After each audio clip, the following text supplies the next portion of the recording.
मित्रांनो, आपल्या यूट्यूब चॅनलवरती तुम्हा सर्वांचं पुन्हा एकदा स्वागत। राष्ट्रवादी काँग्रेसमधील धनंजय मुंडे, माणिकराव कोकाटे या मंत्र्यांनी राजीनामा दिला होता। त्यानंतर नुकताच रुपाली चाकणकर यांनी महिला आयोगाच्या अध्यक्षपदाचा राजीनामा दिला।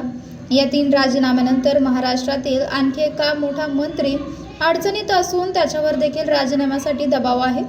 मंत्री नरहरी झिरवळ यांचा तृतीयपंथी सोबतचा खासगी व्हिडिओ समोर आला आहे। त्यानंतर झिरवळ हे मागील 2 दिवसांपासून नॉट रिचेबल आहेत। शासकीय निवासस्थानाचा गैरवापर करत त्यांनी हे कृत्य केल्याचा आरोप विरोधकांकडून करत त्यांचा राजीनाम्याची मागणी करण्यात येत आहे। झिरवळ यांच्यामुळे पक्षाची प्रतिमा खराब होत असल्याचे राष्ट्रवादीच्या अंतर्गत कुजबूज सुरू आहे। त्यामुळे झिरवळ यांच्या राजीनाम्यासाठी सुनील तटकरे आणि प्रफुल्ल पटेल यांचा हिरवा झेंडा आहे। मात्र अंतिम निर्णय उपमुख्यमंत्री सुनेत्रा पवार या घेणार आहेत।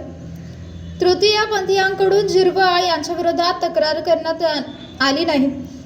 तिच्या भावाकडून हा व्हिडिओ समोर आणण्यात आला आहे। या माध्यमातून झिरवळ यांना ब्लॅकमेल करण्याचे प्रयत्न केल्याची चर्चा आहे। त्यांनी नुकतीच मुख्यमंत्र्यांची भेट घेत याविषयी माहिती दिली होती। त्यामुळे झिरवळ यांना दिलासा मिळणार की राजीनामा द्यावा लागणार याची चर्चा राजकीय वर्तुळात सुरू आहे। झिरवळ यांचा व्हिडिओ बाहेर काढण्यामागे माजी मंत्री असल्याचा दावा काँग्रेसचे नेते विजय वडेट्टीवार यांनी केला आहे। वडेट्टीवार यांनी मंत्र्यांचे नाव घेतले नसले तरी झिरवळ यांना राजीनामा दिला तर धनंजय मुंडे हे पुन्हा मंत्रिमंडळात येतील अशी चर्चा आहे।